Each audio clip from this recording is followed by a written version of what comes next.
Hi, I'm Kathleen Kressel, and I'm going to be reading a book today. It's Amelia Bedelia's first library card.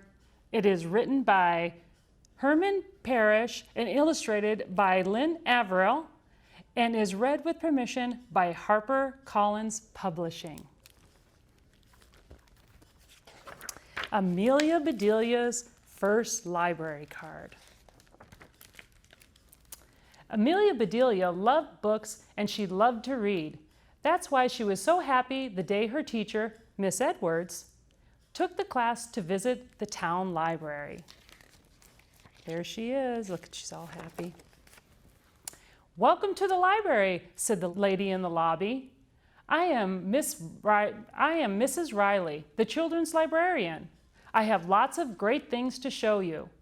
But first, one rule. There is no food or drink allowed in the library. We don't want any icky, sticky books, do we? "No," shouted the class. Amelia Bedelia quickly finished her juice box.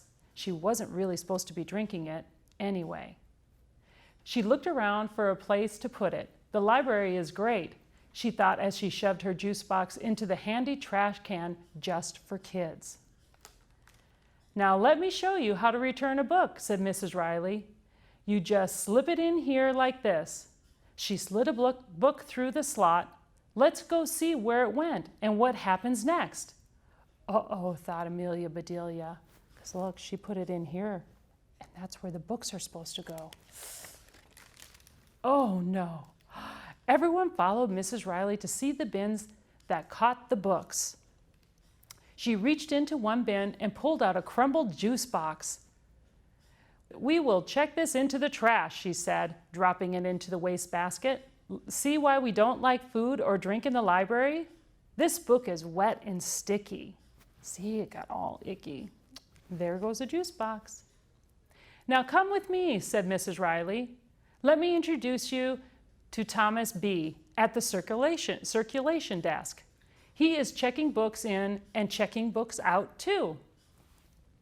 "Hey kids," said Thomas, "who wants to check in a book?" Everyone took a turn with the book scanner. Beep, beep, beep. The librarian showed the class how books are sorted onto carts, wheeled through the library, and put back exactly where they belong. "We have books on every subject you can think of," said Mrs. Riley. "From history to art to sports to science. And there are lots of good stories in the stacks too." Amelia Bedelia didn't see any stacks. She looked around for something in piles like hay or pancakes. But all she could see were shelves of books. I think the shelves of books are called stacks.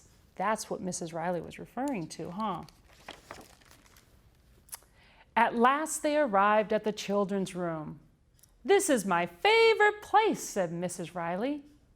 "Please make yourselves at home." "Hey," said Skip, "the fish are afraid of me." "They can read," Amelia Bedelia said. "Your shirt makes them feel like lunch." I don't know if you can see, but he has a shark on his shirt. And look at the fish are running away. Mrs. Riley went to her desk and picked up a bundle of plastic cards. She removed the rubber band and put it on her wrist. "This is my librarian jewelry," she said, smiling. Then she gave the cards to Mrs. Edwards. "Here is the library cards for each of you," said Mrs. Edwards. "Now you can check out books whenever you like."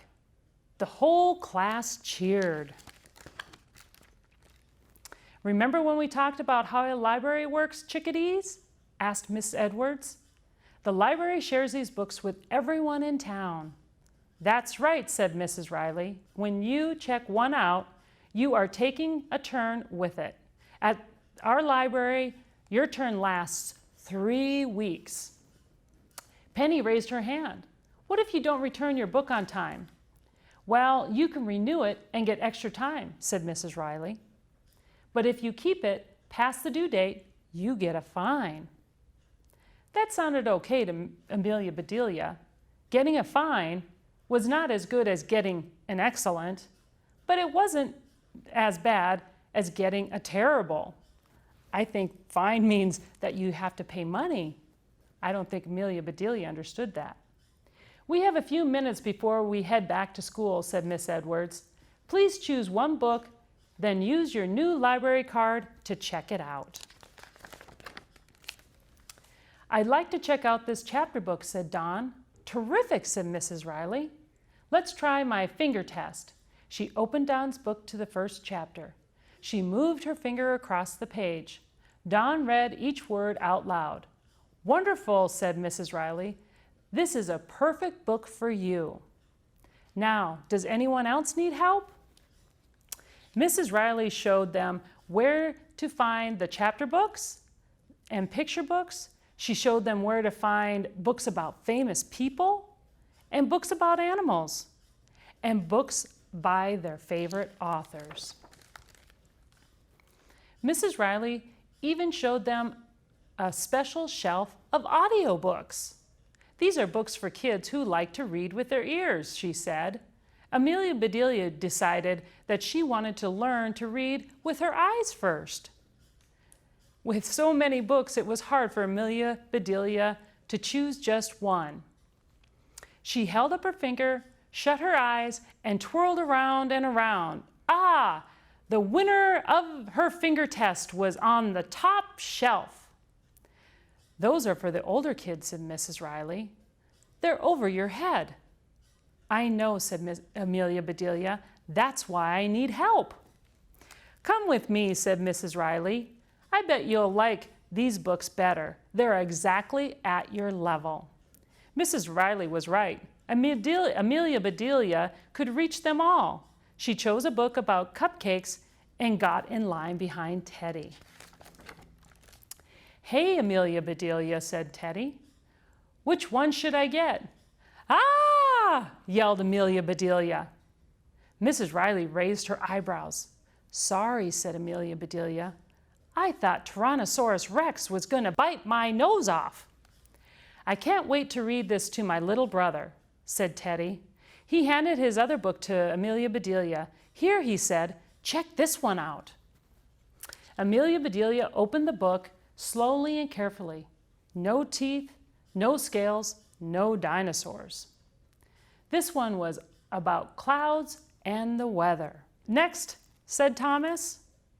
I'm just checking this out, said Amelia Bedelia. Looks interesting, said Thomas. May I see it? Along with your library card. Amelia Bedelia handed him both. Beep. Here you go, said Thomas B. It's due back in 3 weeks. Oh no! Amelia Bedelia was about to shout. Wait, that's a mistake. I don't want the book about clouds. I want the book about cupcakes. But just then, Mrs. Edwards called. Time to go back to school. Amelia Bedelia was furious. On her way out, she glared at the book's return slot. She felt like shoving the silly weather book in there this minute. But then she wouldn't have a book to take home. This was supposed to be a great visit, but it started out badly and ended worse. Amelia Bedelia was still upset when she got home. She headed straight for her swing set and swung as high as she could, trying to kick every cloud out of the sky. Then she laid down in the grass and looked as the clouds grew bigger and bigger. Amelia Bedelia imagined she could see all sorts of wonderful and happy things in them. She took her library book out of her backpack. She had just found the page that described the big stormy cloud above her, and when her mother called, Amelia Bedelia, Aunt Mary is here. Yippee! Yelled Amelia Bedelia. Aunt Mary brought Amelia Bedelia a fancy purse, the perfect place to carry her new library card. Thank you, said Amelia Bedelia. This turned into a great day after all. You sound like you're on cloud 9, said Aunt Mary. Amelia Bedelia couldn't wait to look up cloud 9 in her book. Boom! went a clap of thunder. It began to pour. Her book! Boom again! Oh no, said Amelia Bedelia. She ran to the rescue. I'll be right back. We can't go outside, young lady, said her mother. It's too dangerous. Another enormous boom rattled the windows. The lightning and the thunder and rain didn't let up. It stormed all afternoon and all through the night. Amelia Bedelia couldn't fall asleep for a long time. When she finally did, she dreamed about storm clouds filled with horrible, scary things. Oh, look, it looks like the dinosaur, huh? The next morning was sunny, but Amelia Bedelia's library book was completely soaked. The pages looked all wrinkled, like her fingers did when she stayed in the bathtub too long. Amelia Bedelia was too upset to eat her breakfast. Is something wrong? Her dad asked. You look under the weather. I'm okay, she said, but my library book was under the weather all night. Yipes, said her dad. It's practically pulp. Amelia Bedelia let out a sob. She thought only orange juice had pulp. Oh, sweetie, accidents happen, said her mom. I'll take you to the library after school and you can explain everything. That afternoon, Amelia Bedelia and her mother went to the library. My, said Mrs. Riley. You really did read up a storm. Amelia Bedelia's mother smiled and offered to replace the book. Thank you, said Mrs. Riley. Amelia Bedelia, I can tell that you love books as much as I do. She put a rubber band on Amelia Bedelia's wrist. Here is an official librarian's bracelet just for you. Thanks, said Amelia Bedelia. I know you don't allow food in the library, but I bought you a cupcake to say I'm sorry. Said Mrs. Riley. Can it pass my finger test? Can you really read a cupcake? Amelia Bedelia asked. Mrs. Riley took a swipe of frosting and tasted it. Yum, she said. Amelia Bedelia, I'm glad you brought this in for me to check out. The end.